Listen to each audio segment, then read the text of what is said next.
Bonjour les amis, bien content de vous retrouver dans cette vidéo. Dans cette vidéo, je vous présente le Namelaka, une recette de l'école Valrhona avec un chocolat au lait à 40% de cacao. Le Namelaka, c'est une recette d'un crémeux, c'est un mot japonais qui veut dire ultra crémeux. Et on retrouve cette crème à l'intérieur d'entremets pour donner un aspect très crémeux. Pour commencer, faites fondre votre chocolat au lait au micro-ondes et ensuite chauffez aussi votre lait. Pas trop vite, puisqu'en fait le temps de faire fondre un petit peu votre chocolat, votre lait va être prêt avant. Donc sur un feu doux, moyen, voilà, de façon à ce que vous puissiez faire fondre le chocolat. Alors soit vous faites au micro-ondes, soit vous faites au bain-marie. Ici c'est fait au micro-ondes et toutes les 10 secondes, je donne un petit coup de chaud. Voilà. On se rend compte qu'il faut le mélanger très souvent, c'est important, sinon votre chocolat va brûler. Et notre température n'a pas dépassé les 50 degrés. Ne vous inquiétez pas, si vous n'avez pas de thermomètre, allez-y toutes les 10 secondes, mélangez, et il n'y aura pas de souci. Sans oublier le glucose, il y a un petit peu de glucose à mettre dans le chocolat. Donc l'objectif, c'est de tout fondre. Bon, je vérifie au thermomètre quand même, mais si vous n'avez pas de thermomètre, n'oubliez pas que votre main est à 35 degrés, donc au toucher, ça doit être un peu chaud. 45 degrés, ça se sent bien. Voilà, notre gélatine est maintenant bien trempée. Alors, la gélatine, 10 grammes, ça fait donc 5 feuilles. Chez les professionnels, mais si vous achetez de la gélatine en grande surface, les feuilles en réalité ce sont des demi-feuilles. Donc acheter en grande surface, il va falloir mettre 10 feuilles puisqu'elles valent 1 gramme. Et chez les professionnels, les feuilles c'est le double, donc on n'en mettra que 5. Voilà, c'est important parce que suivant où vous les achetez, forcément le résultat n'est pas le même, à moins que vous ayez une balance qui soit précise au gramme près. Voilà, notre chocolat est fondu et on verse donc petit à petit le lait en ne mélangeant qu'au centre de façon à créer quelque chose de lisse, de brillant. Bon, sur une petite quantité ça va bien, mais si vous faites une quantité plus grosse, restez au centre quand même. C'est important, la texture sera pas la même. C'est un peu comme monter une mayonnaise, c'est le même principe. Une émulsion. Voilà, alors je laisse en vitesse réelle de façon à ce que vous puissiez voir les choses au maximum.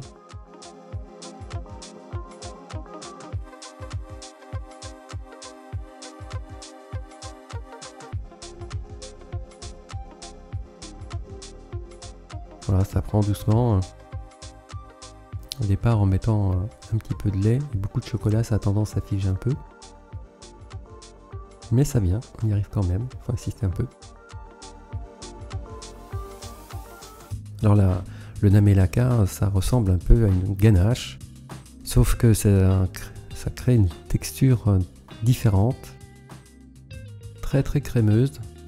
On peut l'adresser à la poche. On peut créer des quenelles aussi que vous pouvez utiliser dans vos desserts, à condition bien sûr de le laisser cristalliser au froid, laisser durcir, voilà ce que ça veut dire. Alors les quantités de chocolat diffèrent selon ce que vous faites. Si vous faites du chocolat noir, différents types de chocolat noir, puisque plus vous mettez du cacao, plus nos crèmes deviennent costauds, donc les quantités varient selon les chocolats. Si c'est chocolat noir, si c'est du chocolat au lait, chocolat blanc. Voilà, c'est une recette de base importante à connaître que vous pouvez donc utiliser pour vos entremets, vos desserts à l'assiette.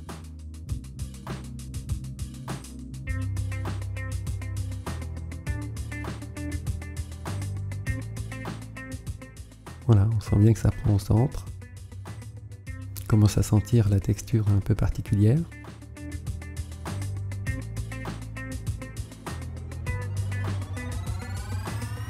Voilà le reste du lait. Et après donc je vais mettre la crème froide de la même façon.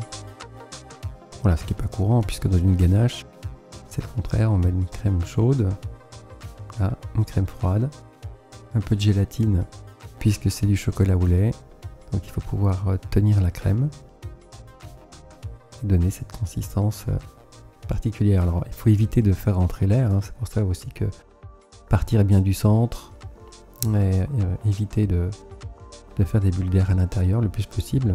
Et si vous le faites au mixeur, donc veillez bien à mixer sans ajouter d'air à l'intérieur. Là je ne l'ai pas fait au mixeur, j'ai un mixeur qui tourne trop vite je trouve et ça me fait des bulles d'air vraiment très rapidement, même en faisant attention. Voilà, donc je préfère éviter. Voilà, il y a une bulle d'air, hop, je l'ai donc éclatée.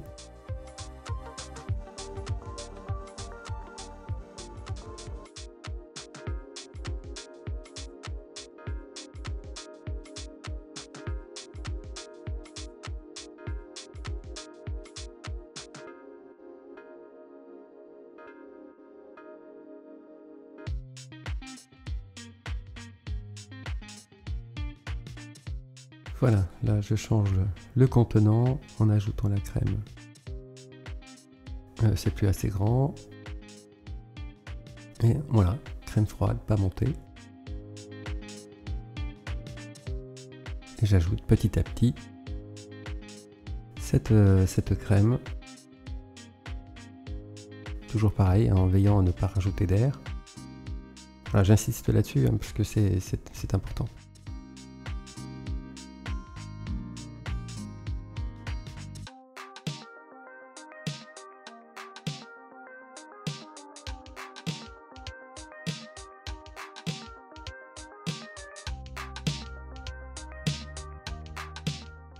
J'accélère pas la vidéo, hein, toujours pour la même raison, pour que vous puissiez vous rendre compte du temps que ça prend. C'est assez rapide malgré tout, mais d'éviter de donner des grands coups. Les vidéos, bien souvent, 5 minutes de travail correspondent à un quart d'heure, une demi-heure, c'est relatif. Mais c'est pas instantané.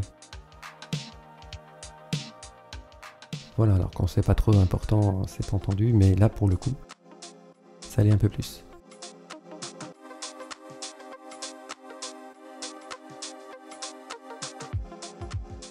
Voilà, dans le travail du chocolat, faire des 8, hein, c'est assez courant. C'est toujours pour les mêmes raisons, hein, pour éviter de rajouter de l'air. Mais en principe, dans le travail du chocolat, on fait des 8 comme ça.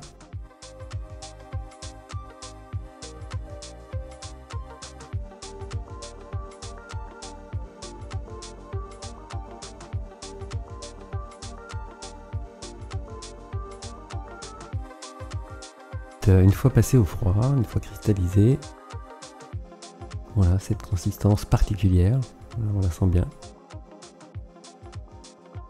Voilà, alors vous pouvez la pocher, comme je vais le faire pour les petites verrines, comme d'habitude, puisque toutes les crèmes que je vous présente séparées, je vous les mets donc dans des petites verrines, mais vous pouvez évidemment faire toutes sortes de décors.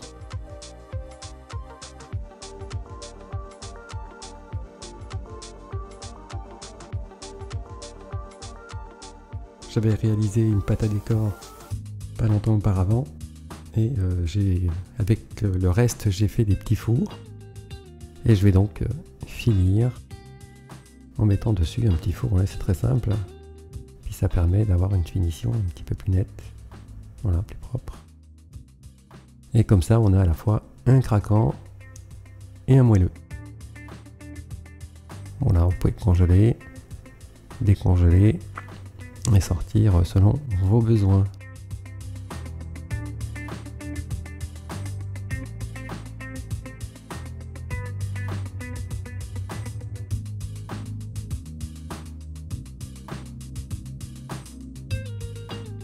Voilà, je vous remercie de m'avoir suivi durant cette vidéo, je vous souhaite un bon courage, une très bonne journée aussi, Et puis ensuite, merci de liker la vidéo, un petit pouce donc, et un abonnement à la chaîne. Merci à vous, passez une très bonne journée et à très bientôt pour une prochaine vidéo. Salut à tous!